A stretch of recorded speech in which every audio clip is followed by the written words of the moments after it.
What is up, guys, and welcome back once again to another episode of the KSP journey here in the Ebby Space Agency. We are here for episode number 32, and fresh off the back of yeeting some stuff out of some planes, we are now staying fairly local in sort of Kerbin's sphere of influence.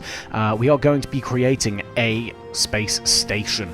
It always baffled Werner and the rest of the Kerbal race why we had a station in orbit of Minmus, as well as a ground station, but nothing orbiting Kerbin itself. Plus, we have a habit of sort of orbitally building all of our vessels, so it's about high time we had somewhere that we could formally do that, right? Some proper infrastructure in place. So you see here, we are designing the first launch of that new station, as yet unnamed. You see there in the top bar, your name here, Spaceport. If anyone does come up with any good ideas throughout the course of the video, do throw your ideas and your suggestions in the comment section. I'm sure you guys will be a lot more creative than I was feeling when I made this. You see there, we do like tentatively play around with the idea of a fairing over the top of this, but overall, we do eventually decide in our ultimate wisdom to forego the fairing. Aerodynamically, it just looked like a crime against physics. At least this one, it is bulky, but you know, with the profile of it, hopefully it is still somewhat aerodynamically better than that big fairing that you saw earlier. But we're about to wheel this out onto the pad, and I'm going to hand you over to past me to see how the launch went. So yeah, enjoy. Right. Let's see if I can do this. Actually try and sweat this a little bit.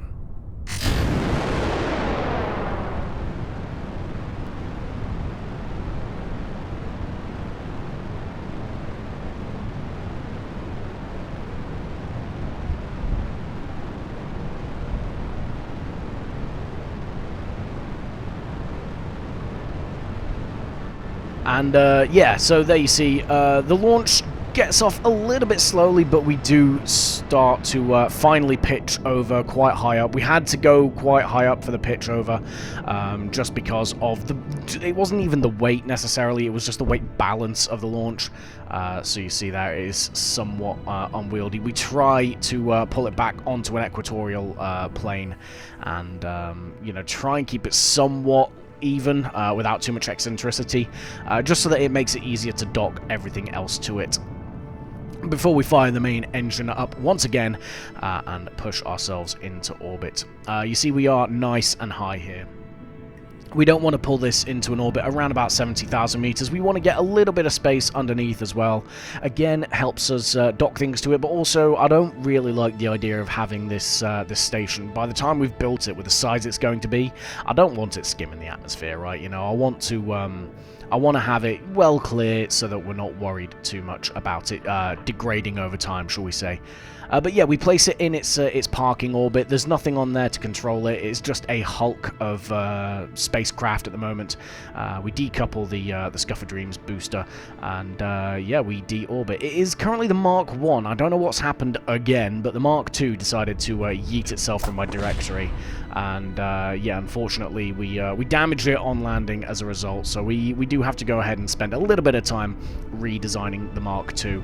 I don't know what's going on with my save file, guys. Every now and then it'll just yeet a few craft files out of existence. I don't know why, but you see here we're redesigning the Mark II now with new and improved bottom landing gear. Hopefully it's going to be a little bit more forgiving than the Mark 1, and yeah, we're just putting the finishing touches there before we then stick the next part of the station on. So we saw the what was going to be the pièce de la résistance, or however you say it. I don't know, man, I don't speak Spanish, but yeah, we stuck that into orbit. Now we're sticking a docking arm up there as well. And you see, we spent a lot of time redesigning the Scuffer Dreams booster. We're just going to make our own, because why would we not, right? But the sort of length, the shape, and any other euphemistic terms we can come up with to describe the payload on this basically dictate the fact that we have to We have to design this around it, alright? Because otherwise it'd just become way too unbalanced on ascent, and we'd never get the damn thing into space, right? So you see here, we're building the booster around the payload rather than underneath it. And hopefully this should keep it nice and stable under launch. And yeah, we're just putting the finishing touches on there. Plenty of parachutes to get ourselves slowed down. And once again, we're about to wheel this out onto the pad. So yeah, I'm going to hand you once again over to pass me to see how the launch went. 3, 2, 1, yeet. And the good thing is, because it's all just liquid fuel engines, I can control the acceleration. Yeah, you know, it's just rocket science. Yeah, exactly. I mean, it behaves very, very nicely. And so, yeah, initial part of the launch went quite well. You see, nice and balanced. But I got a bit distracted during the launch, and you're about to see the result of it now, really. Oh god, I was not paying attention to the apoapsis. We are going up. Our projected altitude is going to be yes. So, yeah, unfortunately, I kind of left it pointing along prograde a little bit too long, and as a result, the eagle-eyed amongst you will see that the apoapsis was well over the target altitude. Yeah, it is what it is. We course correct, and we do get ourselves onto a nice, easy interception with the rest of the station. So, what we've got is the central core currently floating around. This is the docking arm. You see we deorbit the bespoke booster that we've got. Still reusable. With station building, I feel like this is the flavor of the day, is reusable boosters, just with the amount of cost involved. And see there, we recover it beautifully there, nice and gently on the gear. But yeah, I feel like the sort of reusable boosters are will absolutely come in clutch here because of just the amount of launches that we've got to do. You see here we also have a little space tug that we've attached onto the docking arm. Now you might be wondering why we're moving it from one side to the other. Once again, the eagle-eyed amongst you may see that we have the smaller docking ports towards the end of the arm, with the bigger docking port senior towards the base of the arm. The reason for this, as you see, we dock it there to the main core, is not necessarily about clearance from the station, but it's more about weight redistribution. All right, so the bigger docking ports are likely going to get used by bigger craft, right? And you know, we want to make sure that they are close to the core, so they reduce any sort of wobble that we get from docking them to it. So yeah, that's why we oriented it that way. The next launch then you see here is going to be a bit of a science arm. So it's got a cupola there. It's got a greenhouse, a bit of a laboratory, things like that. It's a mixture of like renewables for the life support and science processing. But we're about to launch that, so I'm going to hand you over to pass me again. Yeet!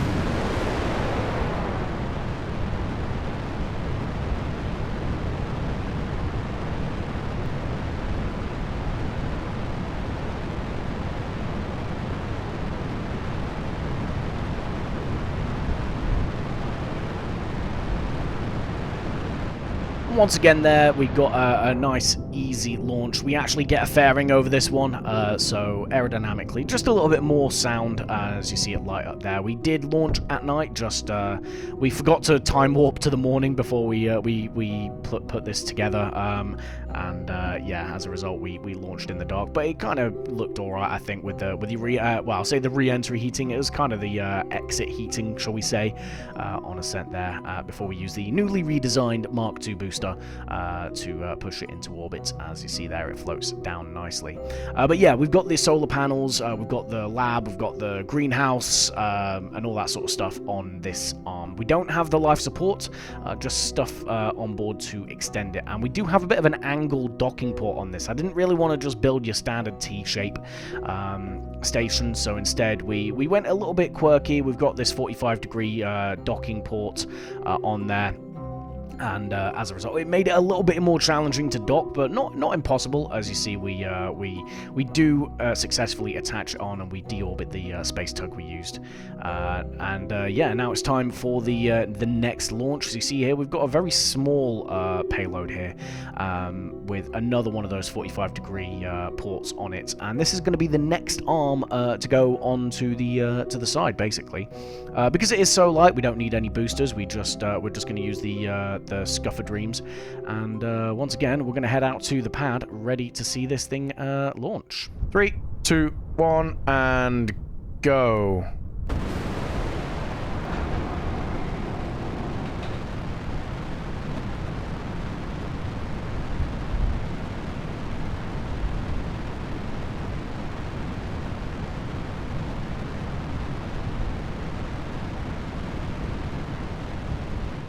And yeah, I mean, this one, very, very simple launch. The fairing's a little bit wider, but obviously quite stubby compared to what we've been throwing up into space so far.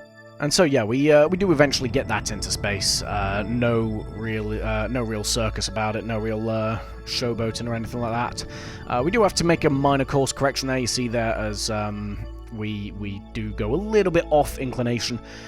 But we do eventually get that sorted, and we don't have to try too hard to get a rendezvous, thankfully. So we get that sorted out, and yeah, we just... I mean, we've seen this a few times already, guys, right? We know what we're doing at this point. We decouple the booster, we deorbit that, nothing too crazy going on there. We do land it in a little bit of weather, but thankfully it's moving away from us, and it doesn't affect the landing. As you see, we touch down nice and gently there. And yeah, we see the orange solar panels of the station there in the distance. We boost our way over there using the onboard RCS. We've got a little space tug attached, and we're just going to go ahead and maneuver ourselves into place. Using those RCS, just to get it in position. So you see, we're going for a loose sort of Y shape away from the docking ports. But basically, again, because we've got the larger craft are likely going to be docking closer to the core. We just want to make sure that they've got enough separation, right? And you see, we're just going to align the docking ports there, so we don't have to worry about it looking too wonky before we detach the space tug and deorbit that to burn up in the atmosphere. Off back to the VAB, then we have a bit of a smaller launch, but probably one of the most crucial for the entire station. This is going to be the power plant. This power station, it does have some solar panels, but it's going to be primarily powered by a couple of very small nuclear reactors. So you see there, we're just building a couple of, well, we're just attaching a couple of very small boosters onto the side of a 1.25 meter vehicle here, and we're about to throw that up into space. But yeah, this is a pretty expensive launch. You can't see behind the chat there, but it's about 80 grand's worth of funds, so quite crucial. You see, we're just waiting for it to get into position there, and we're going to go to the launch. Yeet! Would help if I did that, wouldn't it, really?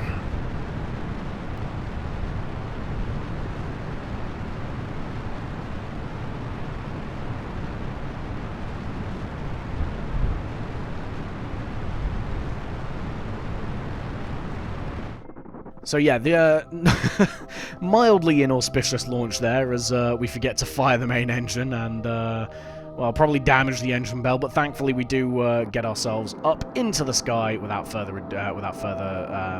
sort of drama. And well, I say not much further drama. We do very nearly not make it in. We had to kind of angle ourselves a little bit.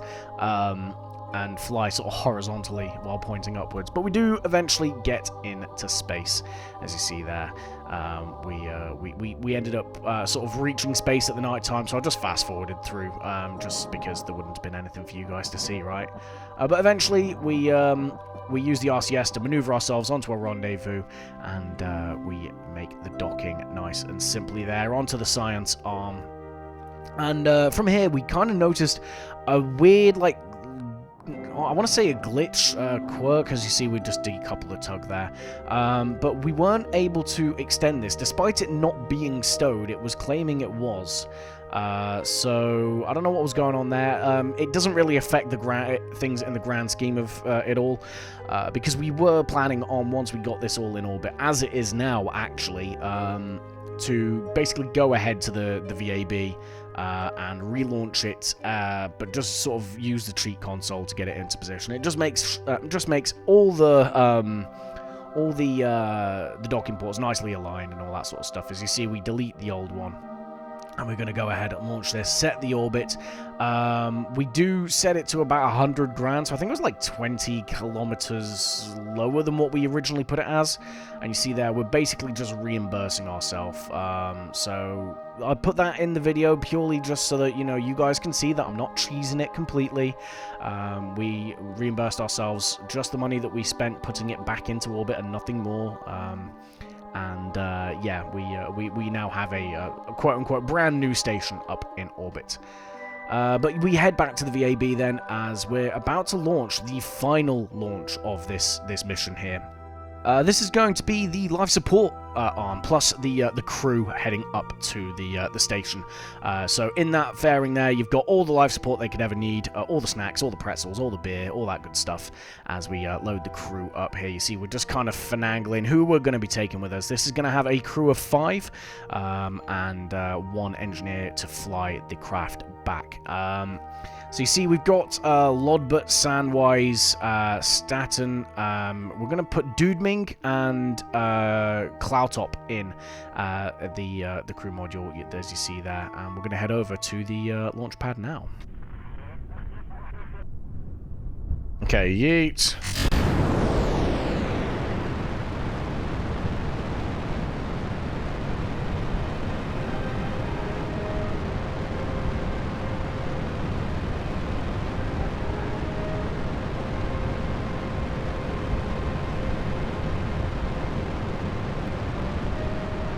And yeah, so our crew are heading up into space now. You see, nice and easy, no real surprises there. And yeah, the bit of a bulbous fairing on top, but thankfully it makes it nice and balanced. Well, it makes it in a nice and balanced way, shall we say? And yeah, we're just gonna sort of circularize now. And you see the payload there. So it's just a bunch of storage modules, nothing crazy. We do have a docking port in the middle, so we can attach and detach these tanks on resupply missions and things like that, right? But yeah, the guys are now on their final approach towards the station. As you see here, we skipped ahead to the good bit where we docked, and I'm going to hand you over to my live sort of reaction, shall we say, now. Nice. All right, let's extend this. Oh, look at it! Look at it! Yeah! Big chunky boy.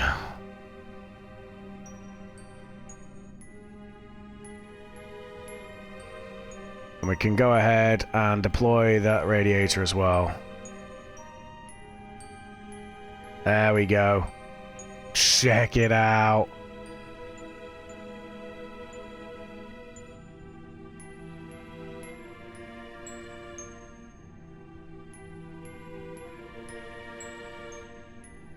Yeah, love to see it, love to see it.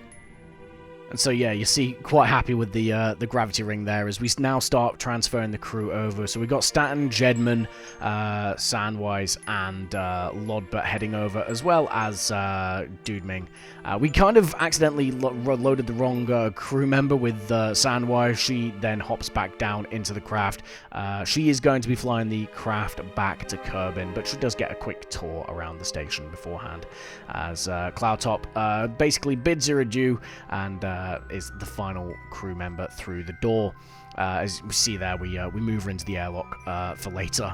After that, we do undock the sort of crew transfer ship, and we realize that there's no SAS in here because, well, Sandwise is an engineer, and there's no SAS module on board. So we do have to kind of manually fly this back. But as you see here, throughout the whole process, it was fine. We had enough RCS on board to keep ourselves pointing roughly the right direction during re-entry. and we didn't have to worry. We did land in the middle of the night though, so we decided to hop into IVA view and basically kind of see how that it was going from there. You see, we've deployed the parachutes and we're about to touch down onto the ground there, and nice and easy little nod to ourselves, and a nice successful landing before we hop back over to the KSP. Now, you might be wondering what we're going to be doing next, whether we're going to be having a quick tour. What we're actually going to do is quickly sign a couple of missions to try and fatten up our coffers again, just as you know, we've spent quite a lot of money putting this in orbit. But yeah, afterwards we start up all the generators, the life support modules, all that stuff.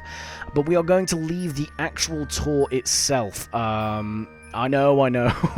That's what you were all waiting for. It is going to be in its own separate video because it took about 20 minutes to have a proper float around and a look. So that will be releasing very, very shortly after this video. Do go check it out.